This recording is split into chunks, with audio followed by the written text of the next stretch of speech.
Hello, ladies and gentlemen. Welcome back to Brain Gist. You probably have heard that exercise improves sleep. That if you exercise frequently, your sleep could improve. But like everything else in life, if it's not done the right way or done the wrong way, it can actually have the contrary effect.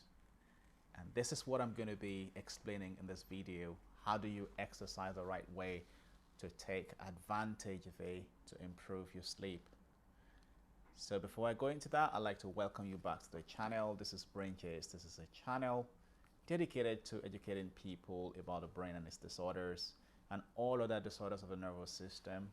I encourage you to follow me so you can learn more about essential topics like sleep and many other topics related to neurology. So today the focal point is how do we take advantage of exercise so it can profit our sleep and our overall brain health and even overall health. Like a lot of you would have heard that if you exercise regularly, you can actually prolong your life. In case you've never heard it before, you're hearing it now, that there is abundant research supporting the fact that those who exercise regularly to the point of raising their heart rates, they actually would live a lot longer than those who don't. Recently, I was watching on social media, specifically on YouTube, or Facebook, I saw a man in his 90s who still held the tennis racket and was still playing tennis. So that attests to the fact that being active physically actually prolongs your life. So this man could still play tennis at 90. So it shows how much playing tennis in his entire life has helped him. So now, as good as exercise is, as excellent a concept it is, playing sports or whatever, going to the gym, doing all different forms of exercises, be it aerobic exercises or even, resistance exercises, all of which have benefits. Now, if you don't do it the right way, with regards to sleep, it can actually be counterproductive. Now, I will drive home my point today by bringing back the story of someone I saw probably last year. So this lady actually just by chance came to see me for something else and mentioned by chance that she was having trouble sleeping, if I could help. And like I'm not a fan of prescribing sleeping pills like many other physicians do. My channel is dedicated to helping people know essential things, and my videos around this period are centered upon helping people sleep naturally. So we went into analysis because sleep is a natural thing. You shouldn't need pills to sleep. So we went into in-depth analysis of her history to see if we can find out why her sleep has disappeared.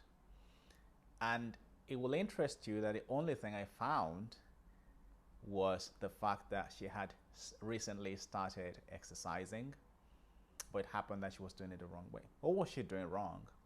It was the fact that this is a typical busy, lady who would work from morning till night, and then she got home around 9:30 p.m. and then she felt, well, she needed to still exercise, which would be a good thing to incorporate into her routine. And then she heads to the gym at around 10 p.m. and then does her gym sessions until, let's say, 11 or past 11 p.m. and then she gets back home hoping to fall asleep later. So this was the problem.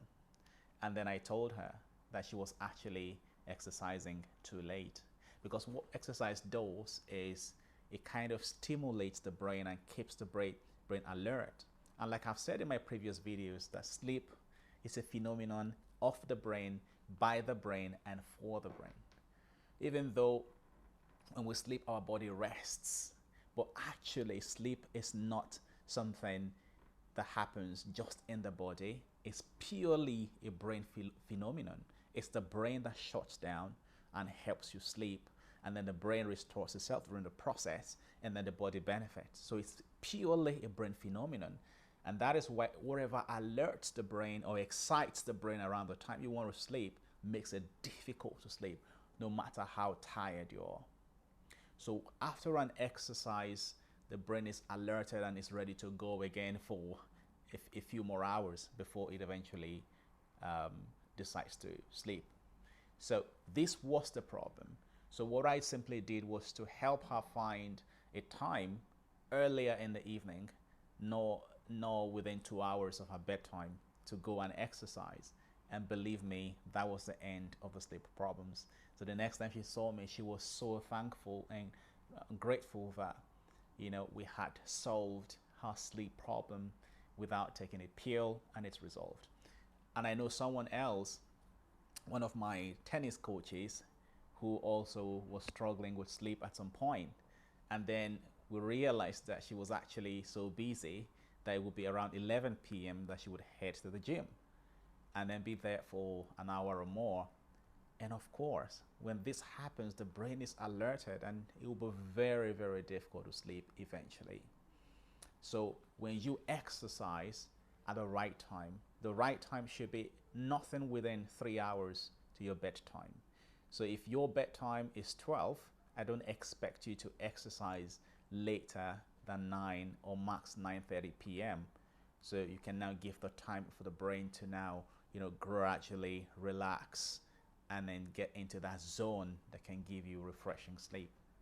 As simple as this piece of information is, that might just be what someone needs, or even yourself. So please share this video with others, put your comments behind, like, and of course subscribe, follow me so you can get more simple tips.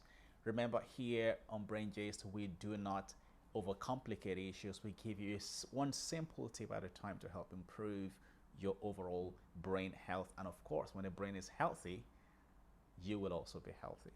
Thanks for watching today, and I'll see you again next time. Bye.